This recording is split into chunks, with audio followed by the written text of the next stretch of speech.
वाशी में एक कार्यक्रम के दौरान ज्ञानेश महाराज द्वारा श्री राम को लेकर दिए गए आपत्तिजनक बयान के विरोध में बीजेपी ने शरद पवार और महाराज के खिलाफ पूरे राज्य में मोर्चा खोल दिया है। इसी कड़ी में नागपुर में बीजेपी ने शरद पवार के खिलाफ विरोध प्रदर्शन किया।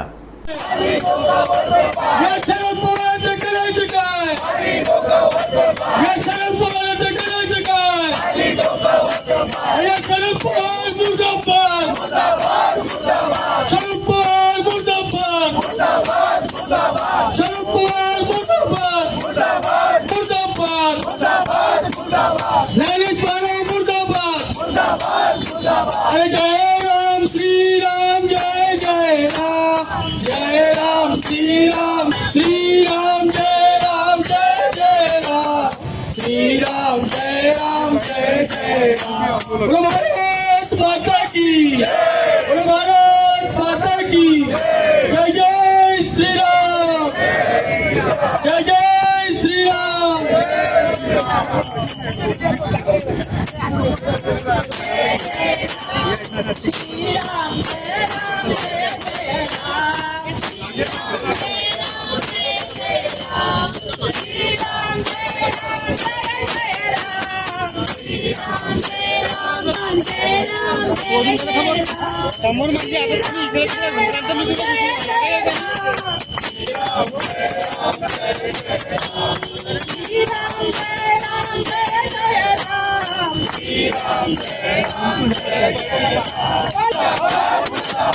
शरद पवार मुर्दाबाद,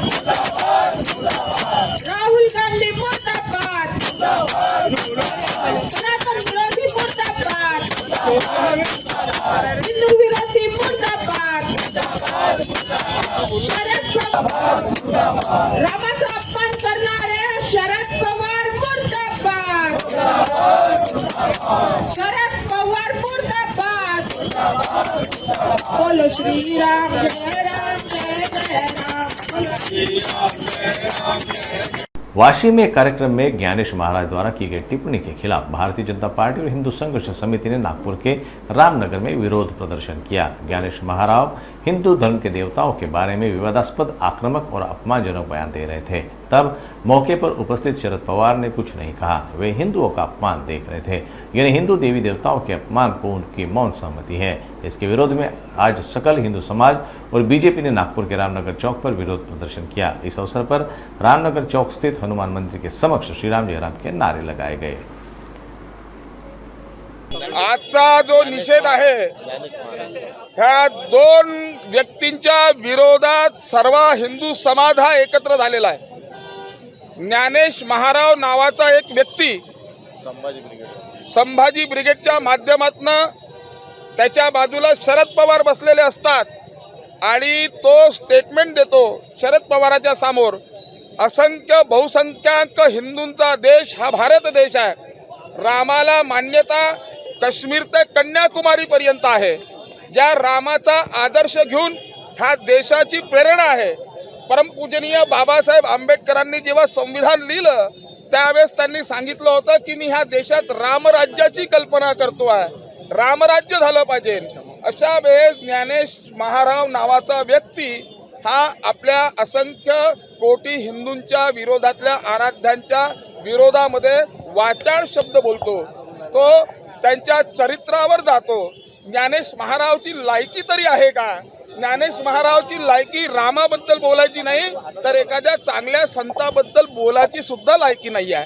ज्ञानेश महारावला हे माहीत नसेल, ज्या दिवशी तो मरेल त्याला समजेल की नाही समजेल, पण त्याला जो खांदे जे 4 लोक देतील आणि त्याच्या पाठीमागे जे 8 लोक राहतील, हे 12 लोकही श्रीराम जयराम जय जय राम म्हणतील, तेव्हाच त्याला मुक्ती सुद्धा मिळेल। ज्ञानेश महाराव सारखा व्यक्ती, वाचाळ व्यक्ती असं बोलतो आणि शरद पवार सारखी सुज्ञ व्यक्ती शरद पवार ती ऐकत असते।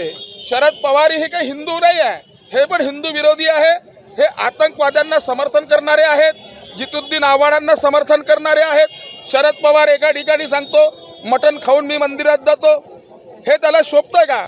हिंदू संस्कृतीच्या विरोधात केवळ सत्तेसाठी आणि मुस्लिमांचं तुष्टीकरण करण्यासाठी हे प्रयोग शरद पवारांचे चाललेले आहे। कुठे मराठा कुणबी समाजामध्ये वाद निर्माण करणे, कुठे ओबीसी मराठा वाद निर्माण करणे, कुठे हिंदू बौद्ध वाद निर्माण करणे, कुठे हिंदू मुस्लिम वाद निर्माण करणे, ही शरद पवारांची खेळी ही सत्तेसाठी आहे. ही सत्तेसाठी आम्ही कोणीही सहन करणार नाही.